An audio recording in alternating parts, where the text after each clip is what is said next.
Good afternoon. My name is Vicki Shabo, and I'm Senior Fellow for Paid Leave Policy and Strategy at the Better Life Lab here at New America. We're really excited to thank you. It's morning somewhere and it's afternoon somewhere. We really are excited to have you here today, and thank you for joining us for what's called a morning dialogue of 2021. And I'm told it is morning somewhere. This event is called Care as Infrastructure, a Pathway Forward. We're really excited that you can join us today, this afternoon, for a discussion of how we can reimagine care as the centerpiece of our economic recovery and as a pillar of economic growth. I'm glad to be kicking off this critical conversation, and I'll turn it over to my colleague Bridget Schulte in a moment. But just to frame where we are, this pandemic has brought into sharp relief the shortcomings that this country has long had with respect to how we deal with both unpaid care for children, for older adults, for ourselves, and how we treat caregivers in this country who provide such an essential function that really does serve as infrastructure. Without care, whether we're providing it or receiving it, people can't go to work, they can't stay in their jobs, they can't succeed in their jobs, and we can't ensure that our loved ones and our families are able to survive and thrive. This pandemic has brought us to a very critical moment in a national conversation about the role that care and care systems play. And that's really exciting. From job loss and to school and center closures to increased caregiving at home, we've seen just the deep need that families have, the deep impacts that this has on the workforce, where more than 2 million women have left the workforce and not come back. More than 4.5 million overall have left at some point during the pandemic, where caregiving needs, concerns about personal safety and health on the job, and personal illness have played such an incredible and sad and heartbreaking role in people leaving work and having devastating consequences. We're a think tank, so we peddle often in numbers and in statistics. Many of us testify to Congress, looking at big macro trends. But what this also comes down to is about people and about values. One of the workers that we've had the pleasure to work with through different coalitions that we're involved in is April Kimbrough, and she actually was part of an event that we did on April 1st about caregiving. April is a great example of the harms that befall workers and their families. She was a home care worker. She didn't really have access to paid leave when her son was diagnosed with a very serious condition and with COVID, and she needed to leave to go take care of him. Her employer was generous in providing her flexibility for a period of time, and then told her she needed to come back to work or she was going to be fired. Ultimately, she did lose her job. She also lost her home, and she switched careers, which is a loss to that institution where she had been working. It's a loss in her own financial situation. And it's a loss to the people that she had been providing care to before. She turned her story into activism and became a lead proponent of paid family and medical leave, helping Colorado to pass a paid leave law at the ballot for the first time ever this past November. But there are millions of April Kimbroughs around. And I think one of the bright spots of this time is that people feel empowered to share their stories and to see that there are threads around care and caregiving and health and dignity that connect us all. So I'm really excited to be part of this conversation today, to talk about the momentum that we have at the national level, the opportunity before us to make new national policy and to work together around both the development of policy, the passage of policy, and the implementation of policy, to understand how childcare and early care and learning fit with paid leave, which fit with long-term care, and how paid and unpaid care are really woven together, and how we all need a new fabric if we are to create an inclusive economy that works for everyone. So I'm really excited to turn it over to my colleague, Bridget Schulte, the director of the Better Life Lab, and then she'll moderate the panel for us. So thank you. Thank you so much, Vicki, and welcome everyone. We're just so excited to be having this conversation about care, the care economy, and care as infrastructure. So what I'm going to do, I'll lead us through a couple questions. We'll have a sort of a free-flowing discussion for about 40 minutes or so, and then at 2:45, open it up and really want to hear from you and want to hear your questions. So we're going to start with the panel and having them each introduce themselves, and then we'll get started. So Cassie, why don't we go? I'm just going through the Brady Bunch squares on my screen. They may not match yours, but let's do Cassie, Lil, and Abby. And you all know Vicki, but you're welcome to introduce yourself again. So Cassie. Hi, I'm Cassie. I'm the Senior Research and Policy Manager of the New Practice Lab, and I'll hand it off to Lo. Hi, everyone. My name is Lul Tesfaye. I'm a Senior Advisor with the Center on Education and Labor at New America. And I'll hand it over to Abby. Thanks, Lul. Hi, I'm Abby Lieberman, and I'm a Senior Policy Analyst on the Early and Elementary Education team here at New America. And we have Vicki Shabo, who you all just met. So let's just dive right in. Let's start with the big picture. When we talk about care, what is it that we're talking about, or the care economy? What is it, and why do we need to be thinking about care as infrastructure? And why are some people having a hard time with that? And why is it such a natural concept to others? So Cassie, let's start with you, and then we'll open it up to the rest of the panel. Yeah, thanks, Bridget. So when we talk about the care economy, we mean everything from childcare and early care to home care aides, those workers who are often described as making all other work possible. In the same way that we need roads to get us to work, we also need childcare to make sure that families can go to work, which is why infrastructure is really the right way to think about this. I think the other reason to think about this as infrastructure is that it's also a public good with benefits that go far beyond the individual, and that this is an issue that really can't be solved at the individual level. So for this reason, government needs to invest in it the same way we invest in other infrastructure that benefits society at large. So, to make this super concrete, if we look at home care jobs, these jobs are essential and allow other family members, most often daughters, to remain in the labor market, which really ticks, that infrastructure box. But we also know that from a societal perspective, it's both cheaper and better to provide people care in their homes than in a nursing facility. However, the cost for individual families can be prohibitive despite the benefits to society at large. And on the other side of the equation, these jobs are a huge part of our economy. Home care jobs are one of the fastest growing jobs right now. We need millions to meet the demands of an aging population. So from a societal perspective, we also need these jobs to be good jobs. Putting this all together, it's clear that these jobs are necessary for families and the economy, but they also need to be good paying jobs. And this is really where there's a clear role for government to step in and treat these jobs like the critical infrastructure that they are, and not leaving it to the private market.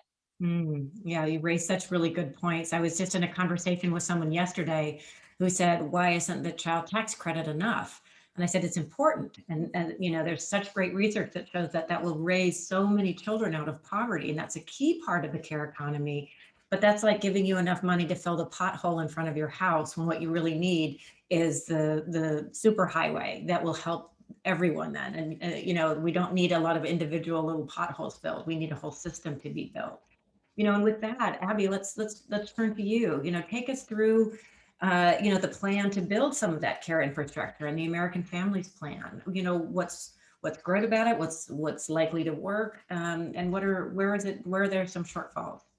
Sure. So Biden's American Families Plan is full of meaningful investments for children and families that would really strengthen our human infrastructure, as Cassie was talking about. So it's a $1.8 trillion spending and tax plan that, if passed, would significantly expand access to education and safety net programs, and it would really change what parenthood looks like in the United States, I think. So some big ticket items in the American Families Plan, there's $225 billion for childcare that would improve quality of childcare. It would really importantly support the childcare workforce. It would guarantee that families don't spend more than 7% of their income on childcare.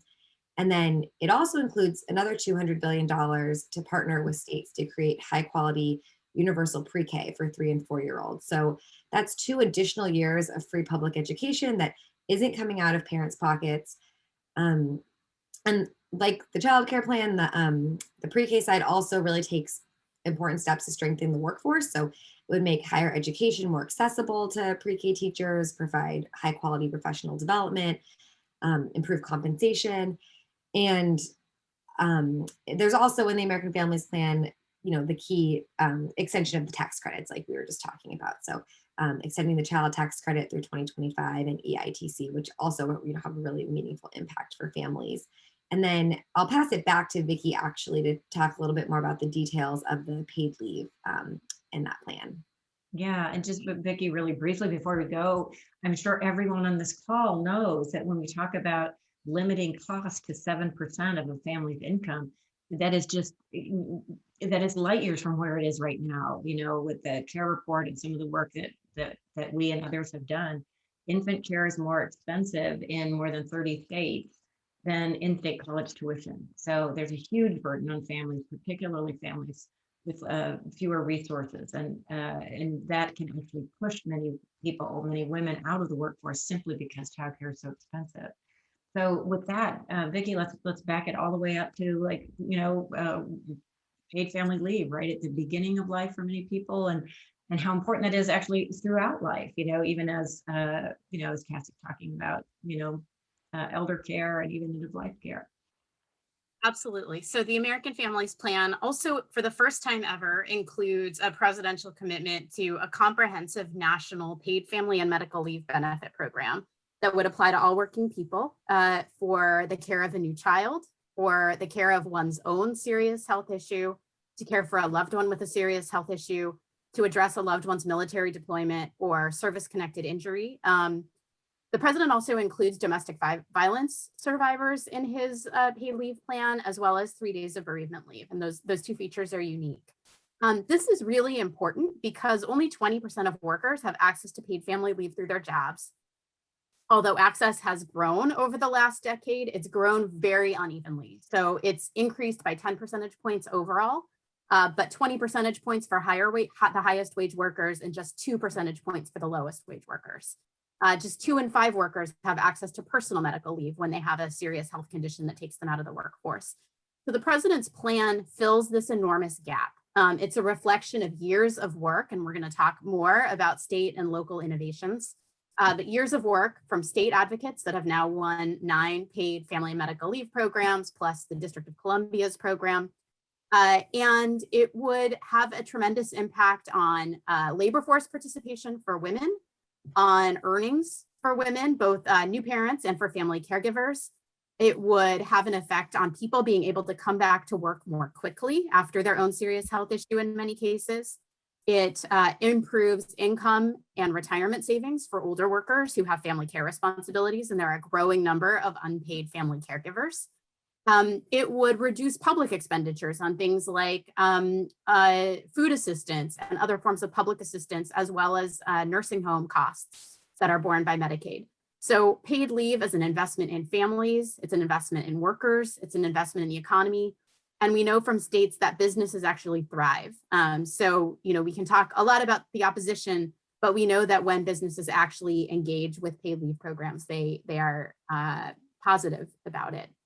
So very excited to see paid leave be part of this social infrastructure that the president's put forward.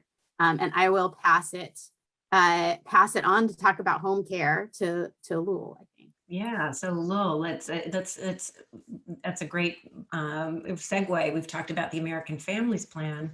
Now talk about the American Jobs Plan, the other big Biden proposal. And what does that mean for care and the care economy? Yeah, thank you, Bridget. Thank you, Vicki. So the American Jobs Plan, which is more than $2 trillion investment, includes a $400 billion proposal over 8 years to support home and community-based care for aging adults, as well as people with with disabilities. And it really focuses on consumer-directed home care, so care that takes place in individuals' homes that they have control over and agency over, and pivots away from institution or nursing home care.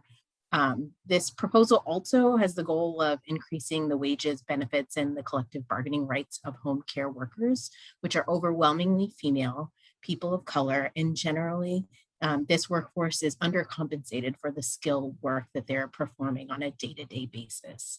This $400 billion proposal is on top of the $12 billion in Medicaid home and community-based services that was included in the American Rescue Plan that was signed into law in March. And While the specific details are still being ironed out, this would represent a very significant investment in likely Medicaid, which is the primary funder of home care services.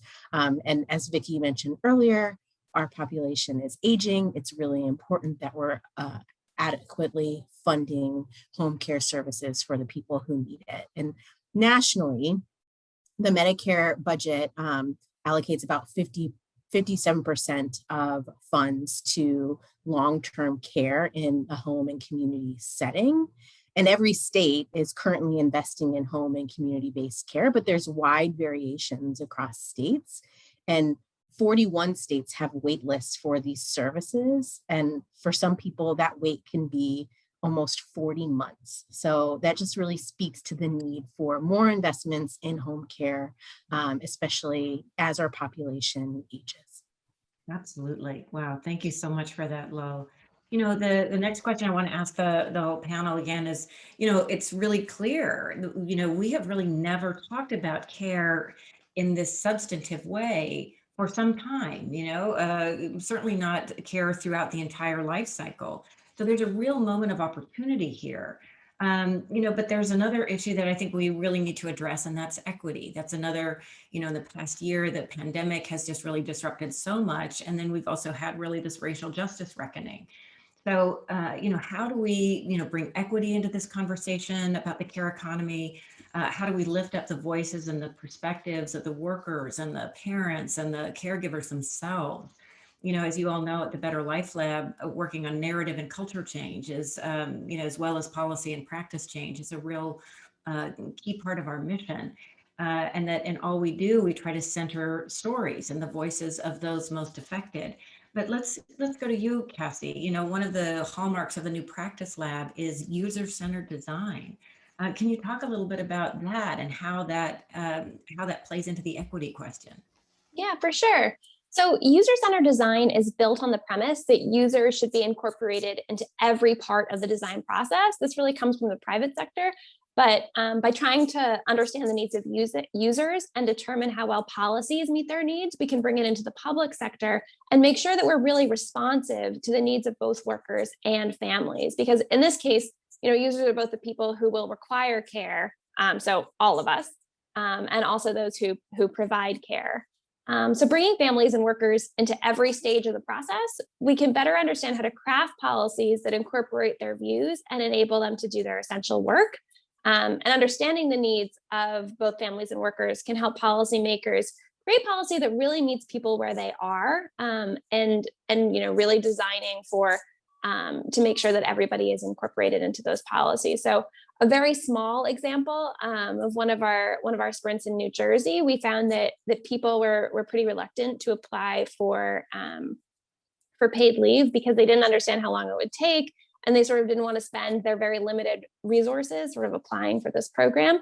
So by implementing a very small tweak, so just encouraging the state to be more transparent about wait times, we found that we could actually encourage people to use this program. So I think this really shows that understanding the concerns of the people that you're trying to serve, we can create, a social safety net that really meets the needs of everyone. Yeah, that's so fascinating. I loved working on that project with you all in New Jersey, the sprint on the paid family medical leave. One of the things that really struck me is when you really asked people who either wanted to use it or they didn't, it was all about, will my job be protected? And they weren't sure.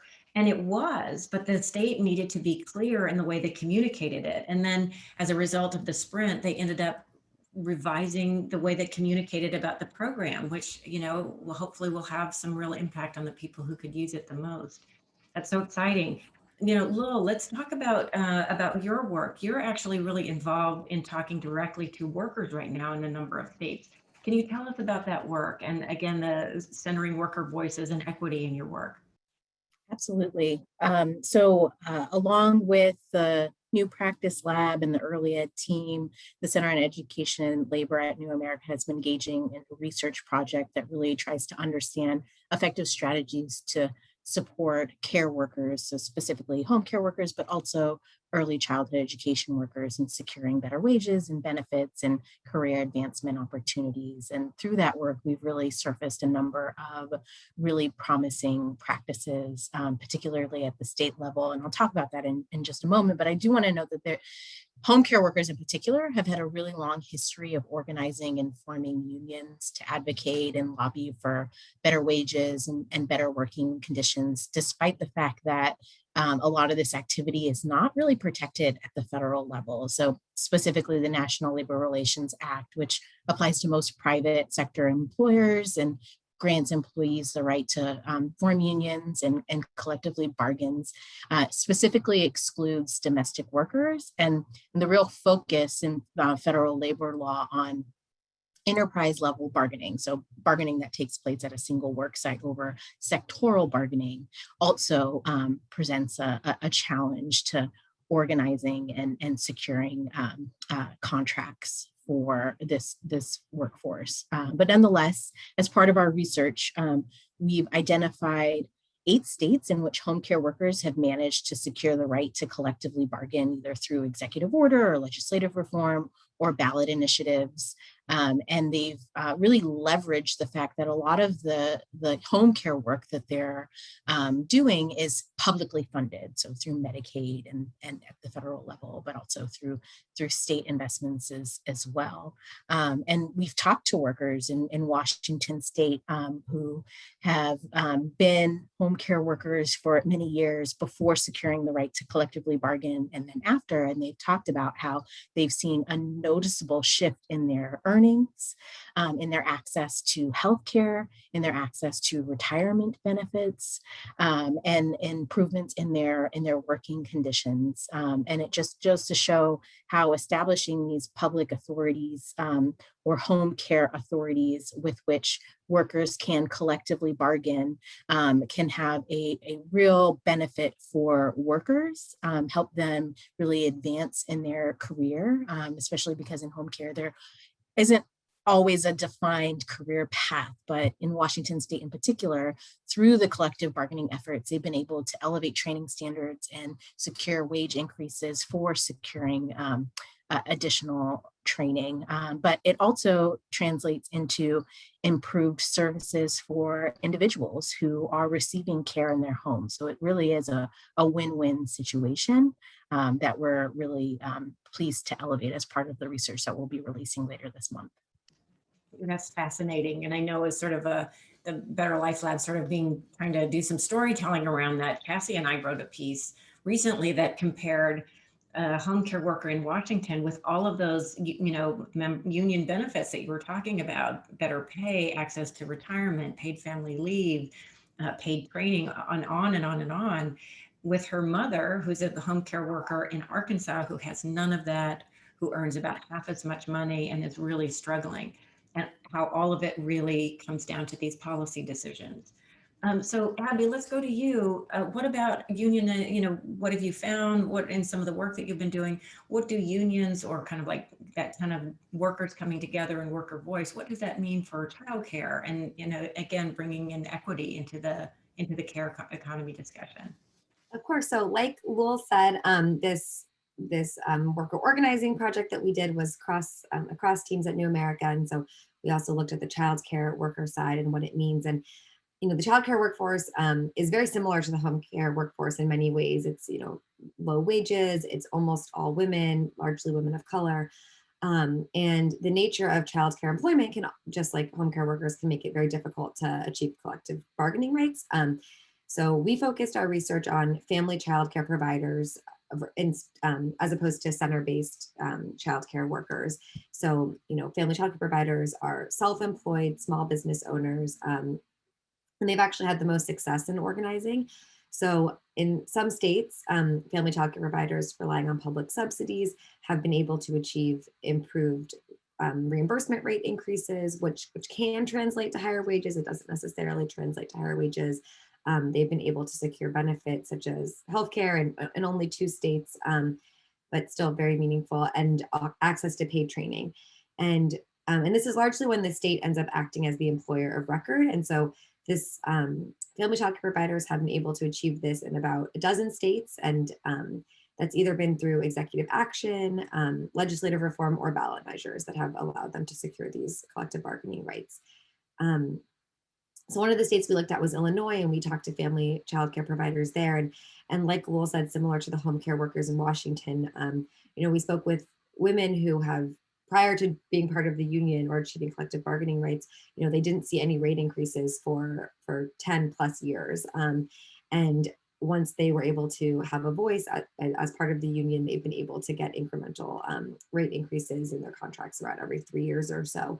And so, I think there is more work that the federal government can do to make it easier for care workers to organize. But in states that they've been able to do it, there have been some successes and in helping achieve those rate increases. But like I said, for rate increases, it's not necessarily a translation to higher wages, unlike in the home care workforce, where they really have seen direct wage increases. Okay, thank you so much, Abby. So Vicki, I want to kind of bring you in and talk about, we've been talking a lot about the paid care economy. Let's talk about the flip side of that, the unpaid care economy. And both are really critical for gender equality. So how can we ensure that this is also a moment to address some of the inequalities in unpaid care?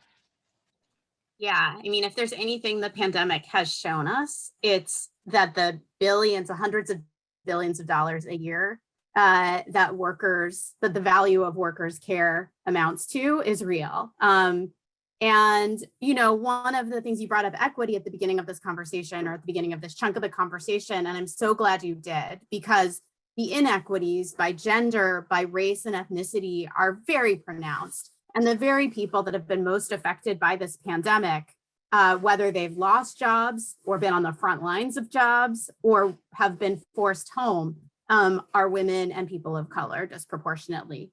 But even, I just want to share this stat because I think it's grounding as we think about policy.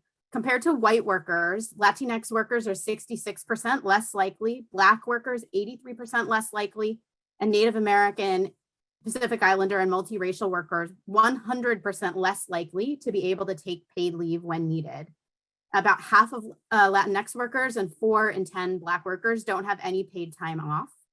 And during the pandemic, 28% of Black workers reported having leave requests denied, compared to just 9% of white workers. We also need to remember that this is inextricably tied to the pay gap and to the wealth gap. And all of these things compound to make unpaid care really unaffordable and inaccessible to people who have low earnings and low savings and low wealth.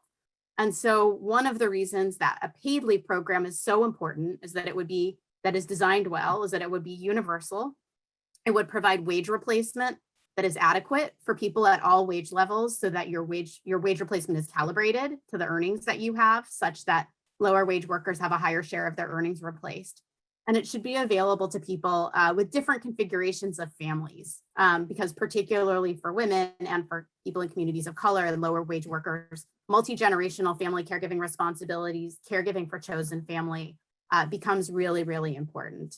But yeah, I mean, unpaid care is a huge piece, and the relationship between providing unpaid care and being able to come back into the workforce, earn higher wages, and have higher income and retirement savings over a lifetime is a really important intervention as we're thinking about equity.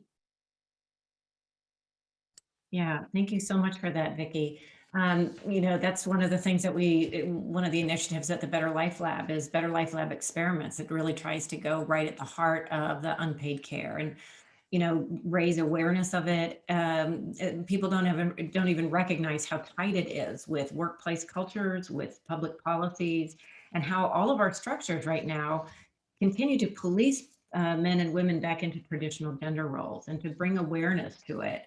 Again, it's a larger societal issue that we expect people to solve on an individual level. And so bringing more attention to that and awareness and tools is part of that BLLX effort.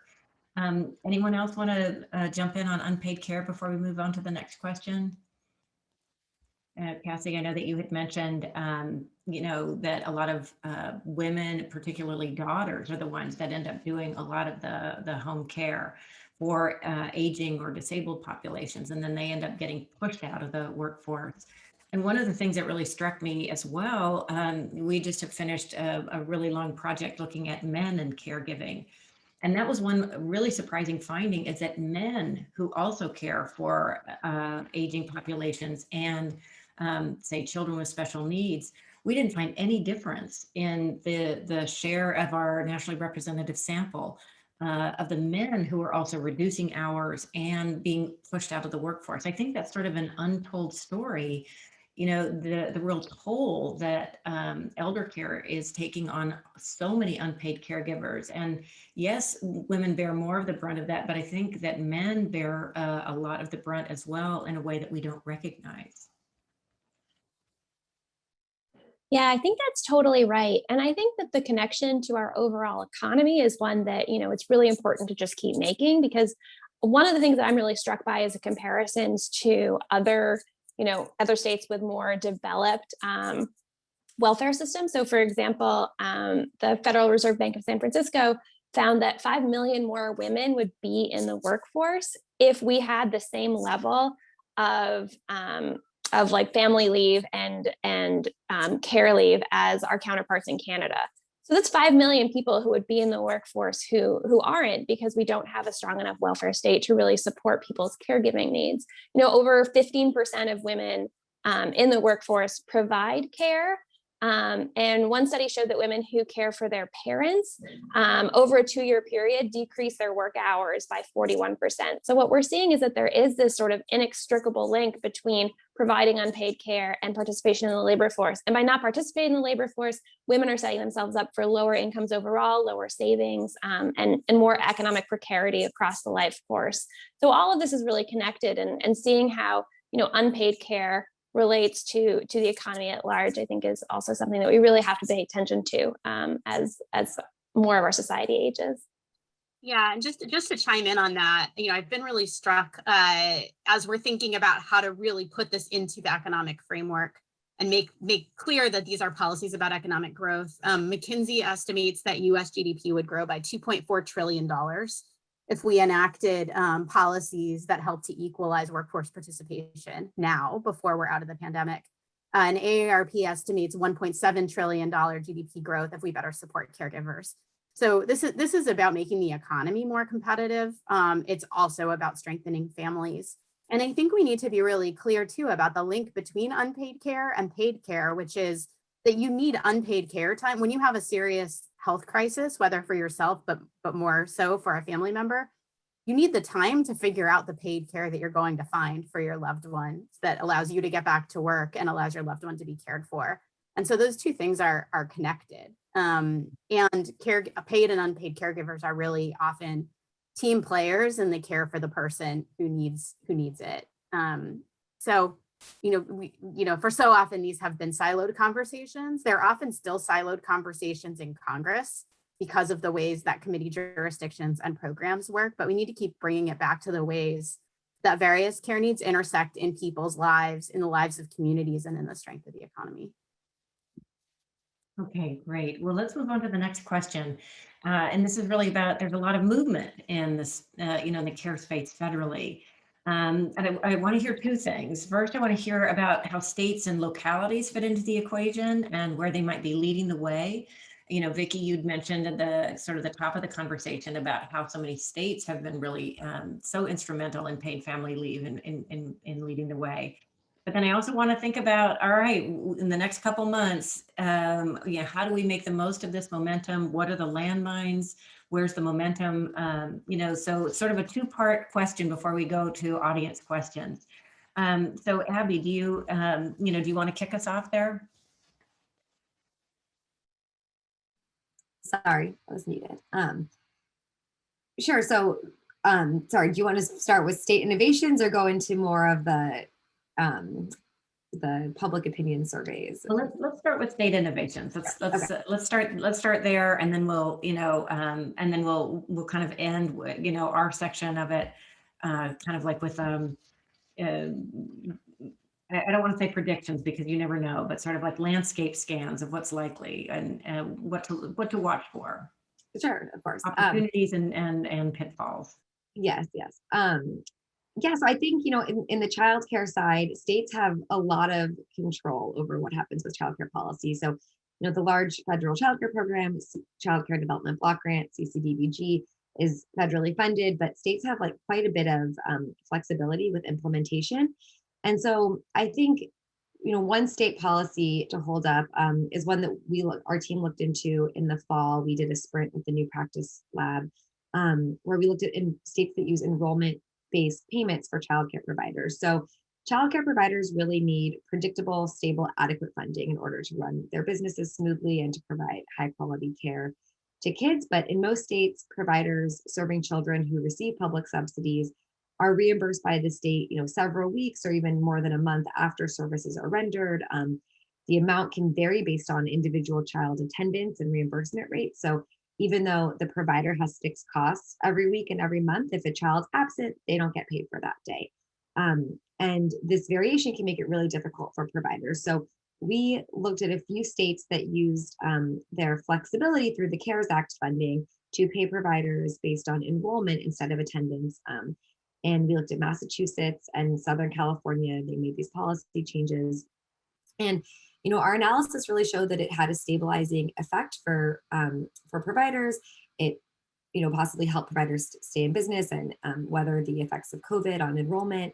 And we think it's just a good example of a policy change that states can make right now. They have the ability to make it, they have the flexibility. And it doesn't solve everything, but it really can have a meaningful impact on keeping providers going and helping them be able to pay themselves and pay their employees. Yeah, that's it was such important work that you all did. So Lowell, what about some of the innovations that you're seeing on the state level? You mentioned some of it and some of that really fascinating work that you'll be releasing soon. But what are some of the things that struck you that where states are leading the way, where we could really learn and lead the way on sort of a larger national policy? Yeah, that's a really great question. So, states that have been really willing to extend collective bargaining rights, again, is something that is worth profiling and elevating in occupations where workers have the right to collectively bargain. We generally see that there are higher benefits, increased wages. It probably goes without saying, but I don't want to neglect the fact that, in states and in localities where they're increasing the minimum wage, we're seeing that is kind of lifting all boats and making sure that home care workers and other care workers are receiving adequate benefits, again, for the skilled work that they're doing.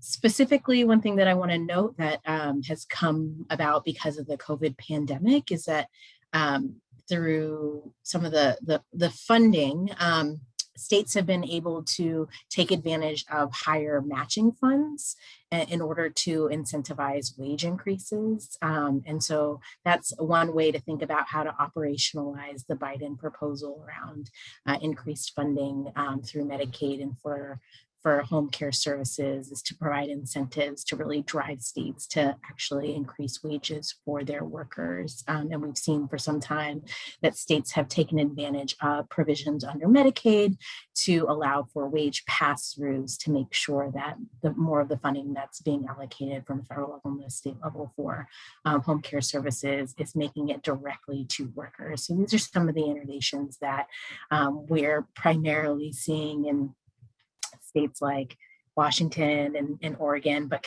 that can certainly be extended to other states across the country, and we'll do quite a bit to make sure that we're really doing good by our home care workers. That's great. So Kathy, I want to go to you next. The New Practice Lab does such great work with so many different states. But I do want to encourage our participants, if you have a question for the panel or a comment, or you want to jump into the conversation, please put it in the chat, and that way we'll be able to bring you into the conversation, your thoughts, your questions, your comments.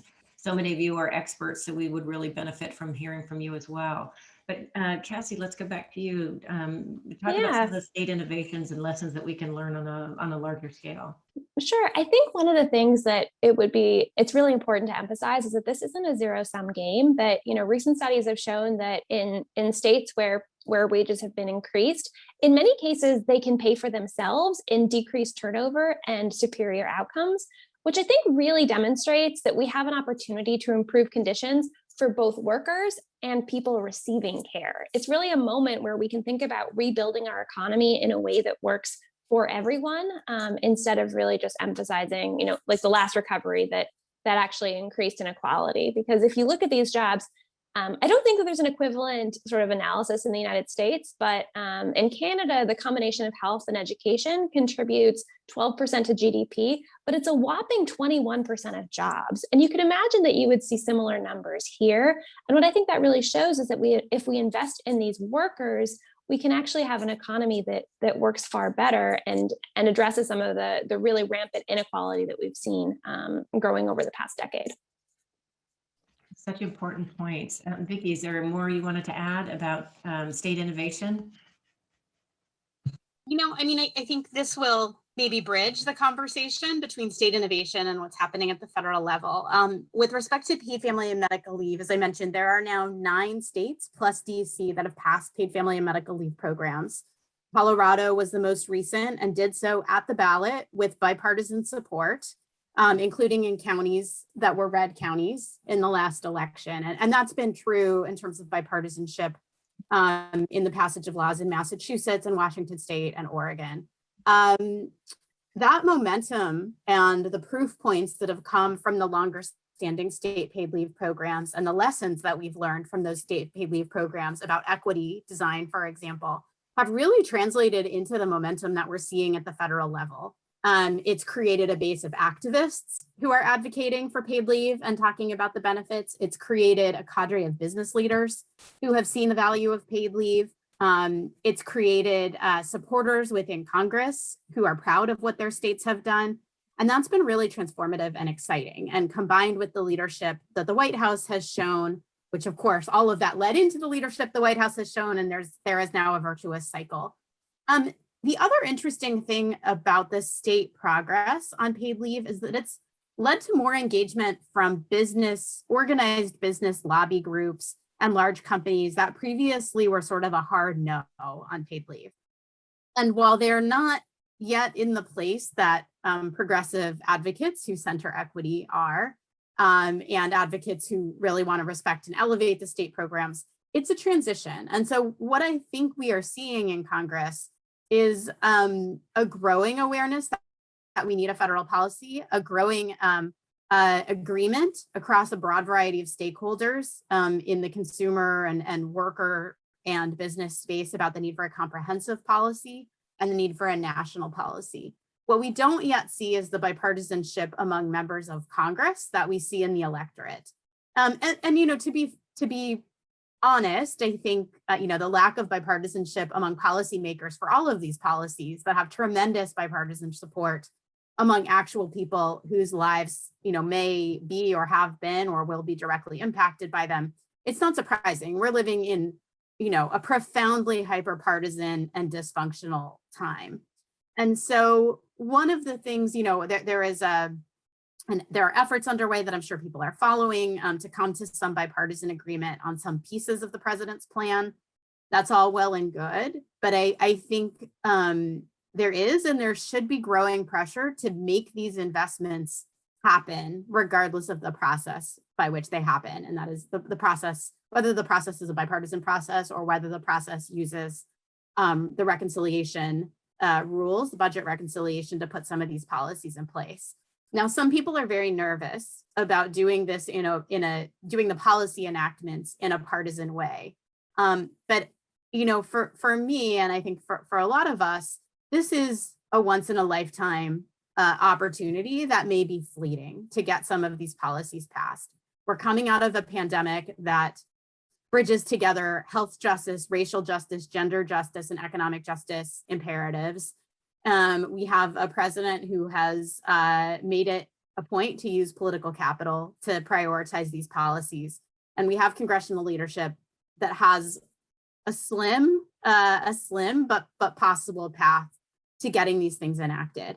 And we have to seize this moment. And I think the way that we handle sort of a desire for bipartisanship is to keep elevating state policies that have been passed in bipartisan ways, elevating the fact that these policies are bipartisan among people. And then more than that, ensuring that they don't become lightning rods in the process. And so that means continuing to engage stakeholders across the aisle, continuing to work with unusual allies in civil society. And then finally, if and when they do pass, ensuring that the investments have been made are big enough to make meaningful differences in people's lives. So if Congress passes a bunch of watered down half measures in an effort to save money, people aren't going to see the impacts, and the loop of sort of dysfunction will continue. Whereas if we have really important investments that are backed up with strong implementation and user-centered design, as New Practice Lab has identified, we have a much better shot of creating bipartisan will to keep these programs going and making them strong and effective over the long run. So, I think we're in this really critical inflection point for getting these things done, getting them done well, making sure people use them, and making sure that the government systems that are set up to ensure access are effective and efficient. So this is our last question before we go to the panelists. I want to go to Lowell, and then Cassie and Abby will have you finish up. What are you seeing? This is sort of the second part of the question, and thank you for bridging that, Vicki. What are you seeing? What are the opportunities in this moment? What are the, what are the landmines ahead? What are some of the discussions? Lowell, what are you seeing coming up? Sorry, cut out there for a second. So your question is, what are some opportunities in this moment for federal? How to take this, how to build on this momentum. Where are the opportunities and where are the potential landmines? Yeah. I mean, I think this is definitely the time to take advantage of existing funding structures and leveraging the authorities that already exist. So again, I mentioned earlier, Medicaid pass-through provisions that states can take advantage of to make sure that more funding is going directly to workers. Really making sure that the federal government is utilizing the role that they have to provide incentive funding to states, again, through the Medicaid program that can help bring about some of the promising practices that we've seen in our research. So establishing public authorities that benefit both workers, but also individuals in need of home care services, and incentivizing that public dollars that are focused on home care services going also to wages and supports for workers. I think there's also an opportunity to re-examine federal enforcement authority to make sure that laws that are already on the books are actually being implemented, that workers are getting paid on time, home care workers are getting paid on time, and they're not seeing delays in their compensation, which we know can have a real impact on their economic security and the security of their families. So I think as the federal government thinks about how do we prepare in the long term for our aging population and the long-term care support that we know will be needed, these are some of the considerations that really need to be addressed. Okay, great. Cassie, what are you seeing in the landscape in this of this moment? What do we need to be watching out for? Yeah, I think Lowell did a fantastic job of talking about the potential opportunities. So I'll focus more on the possible landmines. I think that one missed opportunity would be if we take this moment and we invest more money, as the administration has shown that they hope to, without sort of encouraging more worker voice and more worker power. I think we need to fundamentally restructure how we value and compensate and understand care. And if we just give more money without broader changes that will sort of institutionalize those wins in ways that workers and people who receive care can really, really build on them, I think that we will have lost a really important opportunity. Great point. Abby, your thoughts, particularly looking at the early care and learning space, what's the landscape looking like in the coming months? So I think a lot of what Vicki said in the paid leave space definitely applies for childcare and early education as well. So, with so much attention recently, which is wonderful, on childcare and pre-K, there has I guess unsurprisingly, been some fear mongering from just a few loud voices on the right about government takeover of childcare or the indoctrination of young children. And I think it's really important to take a step back and realize that just because those voices are loud and garnering a lot of attention because it's controversial, doesn't mean that's a real representation of how most people feel.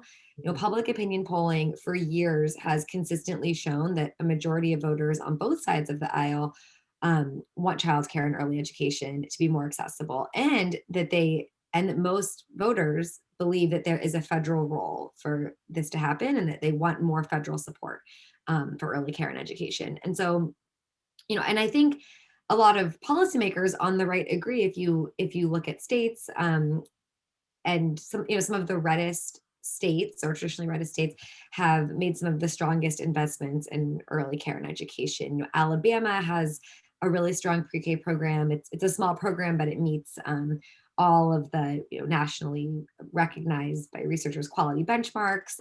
Oklahoma was one of the first states to invest in universal pre-K. And so I think just keeping this perspective in mind is really important, and that just because there are loud voices that might get the attention of op-eds or say controversial things on Twitter, I don't think that's a good indication of what the public really believes and wants and knows is important. No, it's such an important point that you just raised, Abby, and all of you. Well, let me turn to the questions then from our participants. We've got one from Esther Dyson. She asks, what about investing in training care workers? So Lowell, that's sort of right up your alley, isn't it? Do you want to talk a little bit about training and sort of upskilling or skilling, if you will, care workers? Yeah, I think that's an excellent question, and one thing that Washington State has really placed an emphasis on.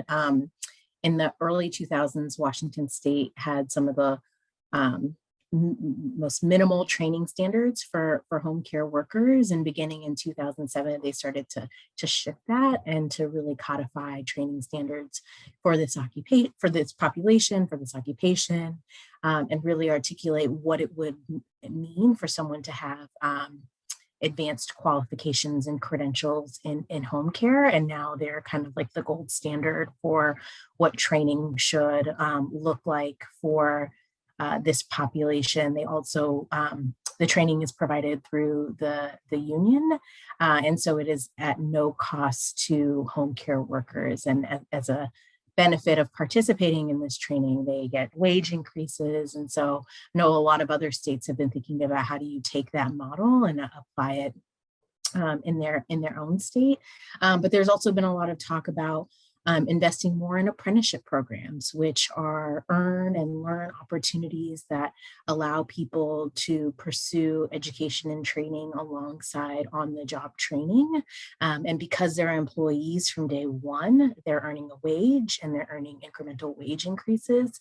And it really presents an opportunity for home care workers who are, interested in remaining in the healthcare field, but maybe don't have the luxury of stopping work and pursuing some post-secondary instruction to do all of that as part of an apprenticeship program. And we have seen in recent years, certainly supported through federal investments in apprenticeship, increased offerings related to healthcare apprenticeships, which can certainly serve as a career pathway for individuals in this occupational area, and definitely worth investing more in, especially as the federal government thinks about how can we recover, how can we invest in a recovery strategy that's equitable, that supports high quality programs, and as Congress also weighs modernizing the apprenticeship system to make sure that it's equipping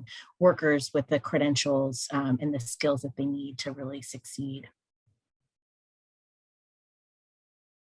And just to add on to that really quickly, I think that's a hugely important point. And I think that, training is something that that we all support, but I don't think the training can take the place of higher wages for everybody. Like, we can't train our way out of a low starting salary that is not a living wage. So I think that it's always going to be training plus wages. It's not going to be training in lieu of investing more in higher wages.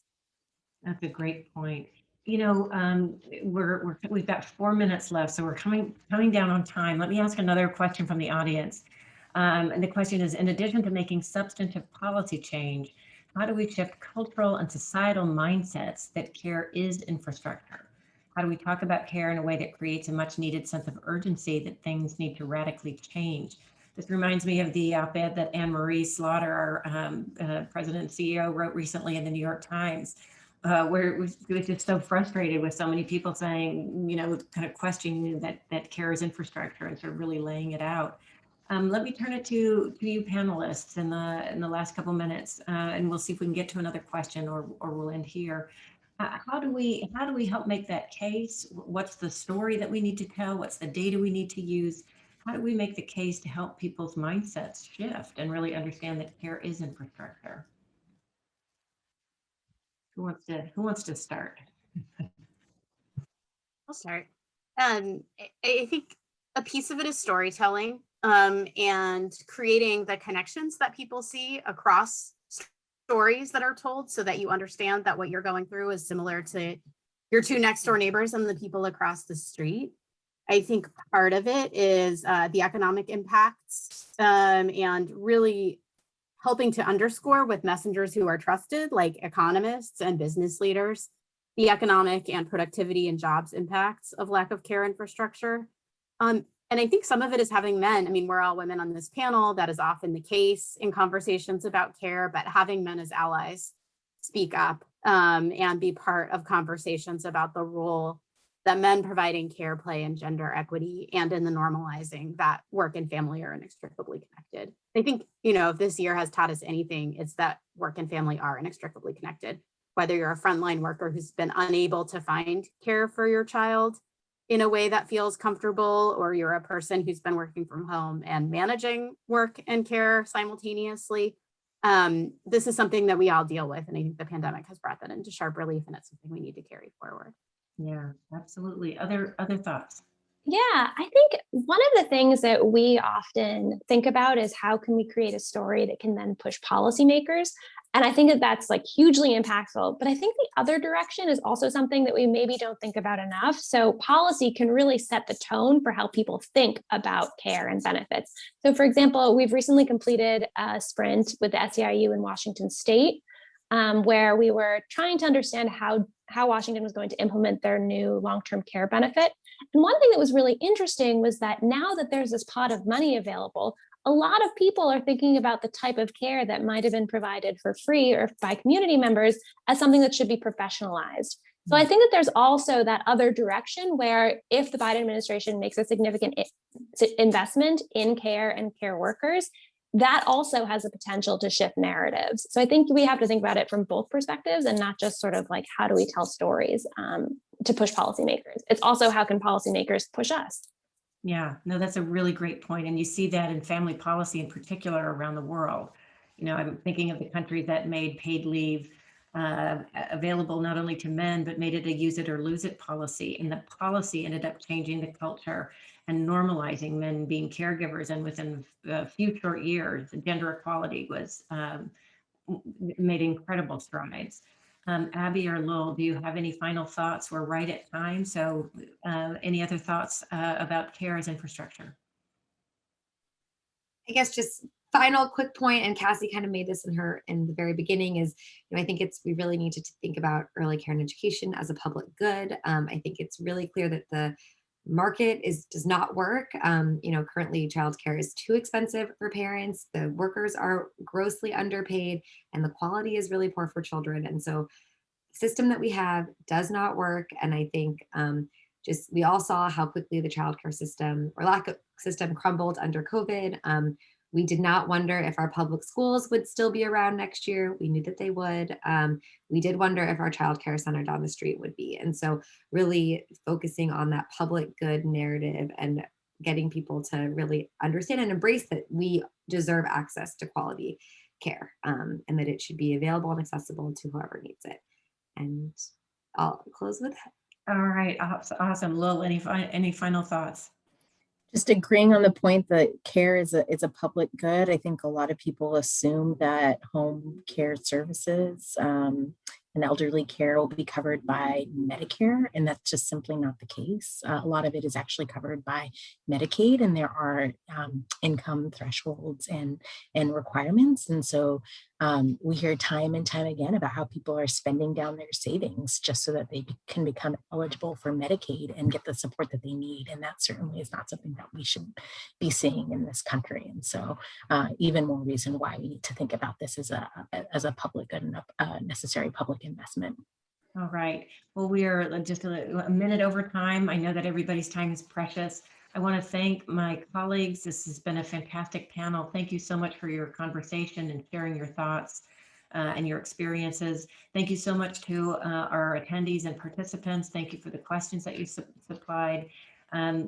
Care, elevating the value of care is a huge mission at many of our programs here at New America. We'll work together to make sure that that mission is something that we work on every single day. And we are looking forward to keeping this conversation going, not only here at New America, but also with the participants and with the wider world. So thank you so much. And I hope all of you have a wonderful rest of the day.